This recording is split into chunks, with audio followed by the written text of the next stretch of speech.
नमस्कार विद्यार्थी मित्रांनो, स्वराज्य चालू घडामोडी या आपल्या यूट्यूब चॅनलवर तुम्हा सर्वांचं पुन्हा एकदा स्वागत आहे। आज आपण 1 डिसेंबर 2022 रोजीचे चालू घडामोडीचे महत्त्वाचे प्रश्न पाहणार आहोत। तत्पूर्वी जर तुम्ही चॅनलवर नवीन असाल तर चॅनलला लगेच सबस्क्राइब करून ठेवा आणि शेजारी असणारे बेल आयकॉनचे बटन दाबायला देखील विसरू नका, म्हणजे चॅनलवर येणाऱ्या चालू घडामोडीच्या व्हिडिओचे अपडेट तुम्हाला मिळत राहतील। आणि आता आपण जास्त वेळ न घेता आपल्या व्हिडिओला सुरुवात करूया।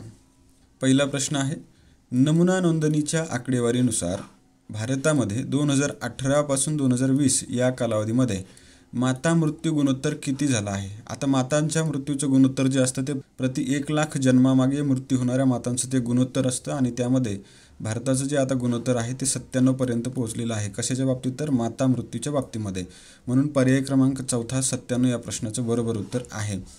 तर 2014 ते 2016 या कालावधीमध्ये भारतामध्ये माता मृत्यूचं जे प्रमाण होतं ते 130 होतं, ते आता 2018 ते 2020 या कालावधीमध्ये 97 पर्यंत कमी झालेलं आहे। हा आकडा आपल्यासाठी महत्त्वाचा आहे।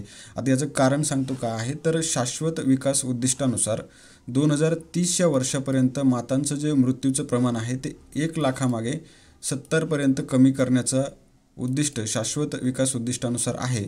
आणि त्यामुळे आता हे आपल्याला जवळपास आपण त्याच्या बऱ्याचशा जवळ आलेलो आहेत, कारण की 130 वरून आता आपण 97 पर्यंत आलेलो आहेत। त्यामुळे हे गुणोत्तर आपल्यासाठी खूप महत्त्वाचं आहे। आणि गुणोत्तर कसं काढलं जातं, तर प्रति 1 लाख जन्मामागं मातांचा जो मृत्यू होतो त्यानुसार ते गुणोत्तर असतं।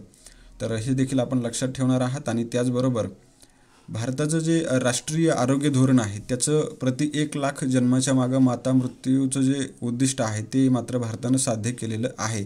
म्हणजे काय, तर प्रति 1 लाख जन्मामागं 100 हे भारताचं उद्दिष्ट होतं ते आता साध्य झालं आहे, कारण की भारताचं माता मृत्यू दर किती झाला तर 97 झालेला आहे। त्यानंतर शाश्वत विकासाची उद्दिष्टासाठी जे 70चं लक्ष दिलेलं आहे माता मृत्यूच्या दराचं, तर ते साध्य करणारे एकूण राज्यांची संख्या जी आहे ती आता 8 झालेली आहे। या 8 राज्यांमध्ये कोणकोणती राज्य आहेत ते आपण पाहूया। तर यामध्ये पहिल्या क्रमांकावर केरळ आहे। केरळनं 19 पर्यंत माता मृत्यूदर कमी केलेला आहे। त्यानंतर महाराष्ट्र दुसऱ्या क्रमांकावर आहे। महाराष्ट्राचा 33 एवढा माता मृत्यूदर आहे। नंतर तेलंगणा आहे। तेलंगणाचा 43, आंध्र प्रदेश 45, तामिळनाडू 54, झारखंड 56, गुजरात 57 आणि कर्नाटक 69 असे हे शाश्वत विकास उद्दिष्टाचे लक्ष्य साध्य करणारे 8 राज्य आहेत। तर हे तुम्ही लक्षात ठेवणार आहात। यानंतर आता आपण पुढचा प्रश्न पाहूया। प्रश्न आहे, सेंटर फॉर पॉलिसी ॲनालिसिस या संस्थेनं प्रसिद्ध केलेल्या धार्मिक अल्पसंख्याकांसाठी सर्वाधिक समावेशक राष्ट्रांच्या यादीमध्ये कोणता देश पहिल्या क्रमांकावरती आहे। आता हा जो अहवाल आहे तो कशासाठी आहे, तर धार्मिक अल्पसंख्याकांसाठीचं सर्वाधिक समावेशक जे राष्ट्र असेल त्याच्याशी संबंधित हा अहवाल आहे। आणि यानुसार आपला भारत जगामध्ये पहिल्या क्रमांकावरती आलेला आहे, म्हणून पर्याय क्रमांक पहिला भारत या प्रश्नाचं बरोबर उत्तर आहे। आता आपण या अहवालाच्या बाबतीत माहिती घेऊया। तर या अहवालाला पटना या ठिकाणच्या सेंटर फॉर पॉलिसी ॲनालिसिस या संस्थेनं प्रसिद्ध केलेलं आहे आणि यामध्ये एकूण 110 देशांचा अभ्यास करण्यात आलेला आहे। या ठिकाणी हा पॉईंट महत्त्वाचा आहे की एखाद्या भारतीय संस्थेनं धार्मिक अल्पसंख्याकांना त्यांच्या वागणुकीच्या आधारावर इतर राष्ट्रांचं मूल्यांकन करण्याची ही पहिलीच वेळ आहे। हा एक पॉईंट या ठिकाणी महत्त्वाचा आहे। त्यानंतर दुसरा म्हणजे काय, तर भारत हा एकमेव असा देश आहे ज्या ठिकाणी धर्माच्या पंथावर कोणतेही बंधन नाही, म्हणजे कोणत्याही धर्माच्या पंथावर कोणतंही बंधन नसणारा देश एकमेव आहे जगामध्ये, जो म्हणजे भारत। आणि त्याचबरोबर भारतीय राज्यघटनेमध्ये अल्पसंख्याकांसाठी विशेष तरतुदी आहेत ज्या इतर कोणत्याही देशामध्ये नाहीत, ही देखील नोंद या अहवालामध्ये करण्यात आलेली आहे। आणि पुढचा पॉईंट म्हणजे काय, तर भारताचं अल्पसंख्याक धोरण जे आहे ते संयुक्त राष्ट्रसंघाद्वारे इतर देशांकरिता मॉडेल म्हणून वापरलं जाऊ शकतं, अशी देखील नोंद या अहवालामध्ये करण्यात आलेली आहे। आणि याच अहवालानुसार जगातले पहिले 5 देश जर आपण पाहिले धार्मिक अल्पसंख्याकांसाठी सर्वाधिक समावेशक असणारे, तर यामध्ये आपला भारत पहिल्या क्रमांकावर आहे, दक्षिण कोरिया दुसऱ्या क्रमांकावर, तिसऱ्या क्रमांकावर जपान आहे, चौथ्या क्रमांकावर पनामा आणि अमेरिका हा जो देश आहे तो 5व्या क्रमांकावरती आलेला आहे। तर अशा प्रकारे हा अल्पसंख्याकांसाठीचा अहवाल तुम्ही लक्षात ठेवणार आहात। आणि यानंतर आता आपण पुढचा प्रश्न पाहूया। प्रश्न आहे, RBIनं कोणत्या दिवसापासून डिजिटल रुपया किरकोळ व्यवहारांसाठी मर्यादित प्रमाणात खुला केला। आता किरकोळ व्यवहार आणि घाऊक व्यवहार अशा 2 प्रकारचे व्यवहार असतात आणि यामध्ये RBIनं काय केलं होतं, तर मागच्या 1 नोव्हेंबरला घाऊक व्यवहारांसाठी रुपया जो होता तो मर्यादित प्रमाणामध्ये सुरू केला होता आणि आता 1 डिसेंबरपासून किरकोळ व्यवहारांसाठी देखील मर्यादित प्रमाणामध्ये रुपया सुरू केला जाणार आहे। म्हणून पर्याय क्रमांक तिसरा 1 डिसेंबर या प्रश्नाचं बरोबर उत्तर आहे. आता त्याचबरोबर आपल्याला या गोष्टी लक्षात ठेवायच्या आहेत की RBI जी आहे म्हणजेच काय तर रिझर्व्ह बँक ऑफ इंडिया तिनं 1 डिसेंबर 2022 पासून किती बँकांना रुपया किरकोळ प्रमाणामध्ये वापरण्याची परमिशन दिलेली आहे, तर एकूण 4 बँका. पहिल्या टप्प्यामध्ये 4 बँका आहेत, त्यामध्ये SBI आहे, ICICI बँक आहे, येस बँक आहे आणि IDFC बँक आहे. आणि यांना कोणत्या शहरामध्ये मर्यादित प्रमाणात हा रुपया वापरायचा आहे, तर मुंबई, त्यानंतर नवी दिल्ली, नंतर बेंगळुरू आणि भुवनेश्वर. तर या 4 शहरामध्ये किरकोळ व्यवहारामध्ये मर्यादित प्रमाणात यांना रुपया वापरण्याची परमिशन RBIनं दिलेली आहे. त्यानंतर दुसऱ्या टप्प्यामध्ये अजून 4 बँकांना परमिशन दिली जाणार आहे आणि शहरांची संख्या देखील वाढवली जाणार आहे, ते देखील तुम्ही लक्षात ठेवणार आहात. आणि त्यानंतर हा जो घाऊक व्यवहारांसाठी मर्यादित प्रमाणात रुपया खुला केला होता, डिजिटल रुपया, तर तो 1 नोव्हेंबर 2022ला आणि किरकोळ व्यवहारांसाठी जो खुला केला तो 1 डिसेंबर 2022ला. तर ह्या गोष्टी तुम्ही लक्षात ठेवणार आहात. आणि यानंतर आता आपण पुढचा प्रश्न पाहूया. प्रश्न आहे, पुढीलपैकी कोणाची मुंबई उच्च न्यायालयामध्ये न्यायाधीश म्हणून नियुक्ती करण्यात आली. आता मुंबई उच्च न्यायालयामध्ये न्यायाधीश म्हणून नियुक्ती करण्यात आलेले 2 न्यायाधीश आहेत. त्यांचं नाव आहे न्यायमूर्ती संतोष चपळगावकर आणि न्यायमूर्ती मिलिंद साठे. म्हणून पर्याय क्रमांक 4 याचं उत्तर येणार आहे. आणि याचबरोबर पर्यायामध्ये पहिल्या पर्यायात न्यायमूर्ती धनंजय चंद्रचूड आहेत, तर हे भारताचे सध्या सरन्यायाधीश आहेत, हे देखील तुम्ही लक्षात ठेवणार आहात. त्याबरोबर आता हे जे दोघांची नियुक्ती मुंबई उच्च न्यायालयामध्ये झाली, न्यायमूर्ती संतोष चपळगावकर आणि मिलिंद साठे यांची, तर त्यामुळे आता मुंबई उच्च न्यायालयातील न्यायाधीशांची जी संख्या आहे ती किती झालेली आहे, तर 66 झालेली आहे. मात्र मुंबई उच्च न्यायालयामध्ये मंजूर पदांची संख्या म्हणजे एकूण न्यायाधीशांची संख्या जी असते ती 94 असते. त्यामुळे काही पदं जी आहेत ती आता रिकामी आहेत, हे देखील तुम्ही लक्षात ठेवणार आहात. आणि सध्या मुंबई उच्च न्यायालयाचे मुख्य न्यायाधीश कोण आहेत, तर न्यायमूर्ती दीपंकर दत्ता हे मुंबई उच्च न्यायालयाचे मुख्य न्यायाधीश आहेत. तर अशा प्रकारे ही माहिती आहे. आणि यानंतर आता आपण पुढचा प्रश्न पाहूया. प्रश्न आहे, फुटबॉल विश्वचषकातील 3रा सर्वात वयस्कर खेळाडू ठरलेला पेपे हा जो खेळाडू आहे तो कोणत्या देशाचा आहे ते आपल्याला सांगायचं आहे. तर पेपे हा पोर्तुगालचा खेळाडू आहे आणि त्यानं उरुग्वे विरुद्ध ही कामगिरी केल्यामुळं तो आता फुटबॉल विश्वचषकामधील सर्वात वयस्कर खेळाडू ठरणारा 3रा खेळाडू ठरलेला आहे. म्हणून पर्याय क्रमांक 1 पोर्तुगाल या प्रश्नाचं उत्तर येणार आहे. आता खाली राहिले 2 पर्याय, यामध्ये फ्रान्स आहे. तर फ्रान्स हा फिफा विश्वचषक 2018च्या आवृत्तीचा विजेता आहे, म्हणजे मागच्या आवृत्तीचा. आणि कतार जो आहे तो सध्या फिफा विश्वचषकाचा यजमान देश आहे. तर हे तुम्ही लक्षात ठेवणार आहात. आणि त्याचबरोबर हा जो पेपे आहे तो 39 वर्षीय फुटबॉलपटू आहे आणि तो पोर्तुगालचा फुटबॉलपटू आहे.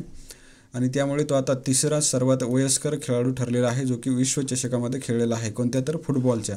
आणि त्याचबरोबर मग सर्वात वयस्कर खेळाडू कोण आहे, तर कॅमेरून या देशाचा रॉजर मिला हा जो फुटबॉलपटू आहे तो विश्वचषक स्पर्धेमध्ये खेळणारा सर्वात जुना किंवा सर्वात वयस्कर खेळाडू आहे. तर अशा प्रकारे तुम्ही ह्या गोष्टी लक्षात ठेवणार आहात. आणि यानंतर आता आपण पुढचा प्रश्न पाहूया. प्रश्न आहे, नोव्हेंबर 2022मध्ये लॉन्च झालेल्या ॲक्सिडेंटल झार the life and lies of Vladimir Putin या पुस्तकाचे लेखक कोण आहेत. तर हे जे ॲक्सिडेंटल झार नावाचं पुस्तक आहे याचे लेखक आहेत अँड्रू एस वेस. पर्याय क्रमांक 1 याचं योग्य उत्तर आहे. तर पर्यायामध्ये जे इतर व्यक्ती दिलेले आहेत जसे की गौतम बोरा आहे, तर त्यांचं आहे बघा Nalanda until we meet again. त्यानंतर राखी कपूरचं आहे now you breathe, overcoming toxic relationship and abuse. आणि निवृत्त एअर मार्शल PV अय्यर यांचं पुस्तक आहे फिट ॲट एनी एज. म्हणून ही पुस्तकं तुम्ही लक्षात ठेवणार आहात. तर यामध्ये अँड्रू वेस यांचं कोणतं आहे, तर ॲक्सिडेंटल झार, आणि त्याचं सबटायटल काय आहे, तर the life and lies of Vladimir Putin. यानंतर आपण पुढचा प्रश्न पाहूया. प्रश्न आहे, टाइम्स हायर एज्युकेशननं प्रसिद्ध केलेल्या यावर्षीच्या global employability university ranking and सर्व्हेनुसार भारतामधील सर्वोत्तम कामगिरी करणारी शैक्षणिक संस्था आपल्याला सांगायची आहे. तर प्रसिद्ध कोणी केलं, तर टाइम्स हायर एज्युकेशन या संस्थेनं हा अहवाल प्रसिद्ध केला आहे आणि त्याचं नाव काय आहे, तर global employability university ranking and survey. आणि त्याच्यानुसार भारतातून सर्वोत्तम कामगिरी करणारी जी युनिव्हर्सिटी आहे किंवा जी शैक्षणिक संस्था आहे तिचं नाव आहे IIT दिल्ली. म्हणून पर्याय क्रमांक 1 याचं योग्य उत्तर आहे. तर टाइम्सकडून प्रसिद्ध करण्यात आलेला हा जो अहवाल आहे यामध्ये एकूण 7 भारतीय संस्थांचा समावेश करण्यात आलेला आहे. आणि टॉप 100मध्ये जर आपण पाहिलं तर त्यामध्ये 3 भारतीय संस्था आहेत ज्या की टॉप 100मध्ये आहेत. तर त्या टॉप 100मधील 3 भारतीय संस्था बघा, त्यामध्ये IIT दिल्ली आहे, तिचं रँकिंगमध्ये 28वं स्थान आहे. नंतर इंडियन इन्स्टिट्यूट ऑफ सायन्स आहे बेंगळुरूचं, तर याचं रँकिंगमध्ये जे स्थान आहे ते म्हणजे 58वं आहे. आणि IIT बॉम्बेचं रँकिंगमध्ये स्थान जे आहे ते 72वं आहे. अशा प्रकारच्या 3 सर्वोच्च कामगिरी करणाऱ्या भारतीय शैक्षणिक संस्था आहेत. कशामध्ये तर टाइम्स हायर एज्युकेशन या संस्थेनं प्रसिद्ध केलेल्या global employability university ranking and सर्वेमध्ये. त्यानंतर याच्या संबंधित अजून एक प्रश्न आहे, तो म्हणजे टाइम्स हायर एज्युकेशननं प्रसिद्ध केलेल्या या वर्षीच्या global employability university ranking and सर्वेनुसार जगातील सर्वोत्तम कामगिरी करणारी शैक्षणिक संस्था आपल्याला सांगायची आहे. तर जगातली सर्वोत्तम कामगिरी करणारी शैक्षणिक संस्था जी आहे तिचं नाव आहे मॅसॅच्युसेट्स इन्स्टिट्यूट ऑफ टेक्नॉलॉजी, म्हणून पर्याय क्रमांक 3 या प्रश्नाचं बरोबर उत्तर आहे. तर जगातल्या सर्वोत्तम कामगिरी करणाऱ्या 3 संस्था जर आपण पाहिल्या तर त्यामध्ये पहिल्या क्रमांकावर मॅसॅच्युसेट्स इन्स्टिट्यूट ऑफ टेक्नॉलॉजी आहे, दुसऱ्या क्रमांकावर कॅलिफोर्निया इन्स्टिट्यूट ऑफ टेक्नॉलॉजी आहे आणि तिसऱ्या क्रमांकावर हार्वर्ड युनिव्हर्सिटी आहे. तर या 3 युनिव्हर्सिटी तुम्ही लक्षात ठेवणं गरजेचं आहे. यानंतर आता आपण पुढचा प्रश्न पाहूया. प्रश्न आहे, खालीलपैकी कोणाची अखिल भारतीय तंत्रशिक्षण परिषदेच्या अध्यक्षपदी नियुक्ती करण्यात आली आहे? तर अखिल भारतीय तंत्रशिक्षण परिषद जी आहे तिच्या अध्यक्षपदी आता TG सीताराम यांची निवड करण्यात आलेली आहे, म्हणून पर्याय क्रमांक 4 TG सीताराम या प्रश्नाचं उत्तर आहे. मात्र त्या अगोदर आपल्याला हे जे पर्याय आहेत ते देखील पाहायचे आहेत. तर पर्यायामध्ये ऋतुराज अवस्थी आहेत. तर ऋतुराज अवस्थी आपण पाहिलेला आहे की 22वा विधी आयोग जो आहे त्याची स्थापना झाली आहे आणि त्याचे अध्यक्ष म्हणून ऋतुराज अवस्थी यांची निवड करण्यात आलेली आहे. त्यानंतर धनंजय चंद्रचूड आहेत. धनंजय चंद्रचूड हे भारताचे 50वे सरन्यायाधीश आहेत आणि मोहम्मद इक्राम जे आहेत ते आंतरराष्ट्रीय हॉकी फेडरेशनचे अध्यक्ष आहेत. तर अशा प्रकारे या नियुक्त्या तुम्ही लक्षात ठेवणार आहात. आणि यानंतर आता आपण कालच्या प्रश्नाचं रिव्हिजन करूया. कालचा पहिला प्रश्न होता 41व्या भारत आंतरराष्ट्रीय व्यापार मेळाव्यामध्ये कोणत्या राज्याला भागीदार राज्याचा पुरस्कार देण्यात आला? तर याचे उत्तर होतं महाराष्ट्र.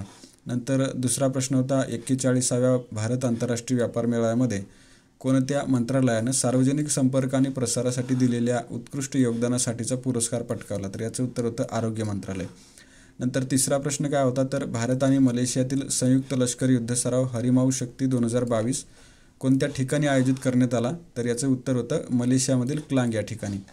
नंतर चौथा प्रश्न होता, फ्रान्सचे मंत्री सेबॅस्टियन लेकार्नो यांनी भारताच्या कोणत्या युद्धनौकेला भेट दिली? तर याचं उत्तर होतं INS विक्रांत. पाचवा प्रश्न होता, परराष्ट्र व्यवहार मंत्रालय आणि कार्नेगी इंडिया यांच्याद्वारे नवी दिल्ली या ठिकाणी कितव्या जागतिक तंत्रज्ञान परिषदेचं आयोजन करण्यात आलं? तर याचं उत्तर होतं 7व्या. नंतर 6वा प्रश्न होता, संयुक्त राष्ट्राच्या समितीनं कोणत्या देशातील प्रवाळ भित्तीचा समावेश धोक्यात असलेल्या जागतिक वारसा स्थळामध्ये करण्याची शिफारस केली? तर याचं उत्तर होतं ऑस्ट्रेलिया. नंतर 7वा प्रश्न होता, कोणत्या देशानं नुकतंच 3 अंतराळवीरांना बांधकामाधीन तियांगॉंग या अवकाश स्थानकावर पाठवलं? तर याचं उत्तर होतं चीन. नंतर 8वा प्रश्न होता, प्रथम श्रेणी क्रिकेटमध्ये एका षटकामध्ये 7 षटकार ठोकण्याचा विश्वविक्रम कोणी केला? तर याचं उत्तर होतं ऋतुराज गायकवाड. 9वा प्रश्न होता, पुढीलपैकी महाराष्ट्रातील कोणाला राष्ट्रीय शिल्प पुरस्कार देण्यात आला? तर याचं उत्तर होतं अभय पंडित, अमर सातपुते आणि रजनीश शिर्के. आणि 10वा प्रश्न काय होता, तर कोणाला परराष्ट्र सचिव म्हणून 14 महिन्यांची मुदतवाढ मिळाली? तर याचं उत्तर होतं विनय मोहन क्वात्रा. तर अशा प्रकारे हे प्रश्न होते, तर ते तुम्ही लक्षात ठेवणार आहात. आणि यानंतर आता आपण PDF बद्दल माहिती घेऊया. तर आपल्या ज्या PDF आहेत त्या ऑगस्ट, सप्टेंबर आणि ऑक्टोबर या 3 महिन्यासाठीच्या PDF आहेत. तर ज्यांना खरेदी करायची असेल त्यांनी खालील क्रमांकावरती संपर्क करायचा आहे. क्रमांक आहे 9356715633. तर यावर तुम्ही संपर्क करणार आहात. आणि यानंतर आता आपण कालच्या सराव प्रश्नाचं उत्तर पाहूया. तर काल प्रश्न विचारला होता, तियांगॉंग अवकाश स्थानकाशी संबंधित देश तुम्हाला ओळखायचा होता आणि याचं उत्तर काय आहे, तर चीन. चीनचं हे अवकाश स्थानक आहे. यानंतर आजचा जो प्रश्न आहे तो म्हणजे योग्य जोडी तुम्हाला यामध्ये ओळखायची आहे. तर यामध्ये पुस्तकं आणि त्याचे लेखक दिलेले आहेत. तर त्यातलं जे योग्य असेल ते तुम्ही सांगायचं आहे. यासाठी पहिला पर्याय आहे Nalanda until we meet again Gautam Bora. त्यानंतर now you breathe overcoming toxic relationships and abuse Rakhi Kapoor. त्यानंतर तिसरा पर्याय आहे फिट ॲट एनी एज निवृत्त एअर मार्शल PV अय्यर. खाली चौथा पर्याय आहे वरील सर्व. तर यातलं जे योग्य उत्तर असेल ते तुम्ही कमेंट बॉक्समध्ये सांगणार आहात. आणि याचबरोबर आपला जो आजचा व्हिडिओ आहे तो या ठिकाणी समाप्त झालेला आहे. आपण भेटूया अशाच एका नवीन व्हिडिओमध्ये. तोपर्यंत जय हिंद, जय महाराष्ट्र.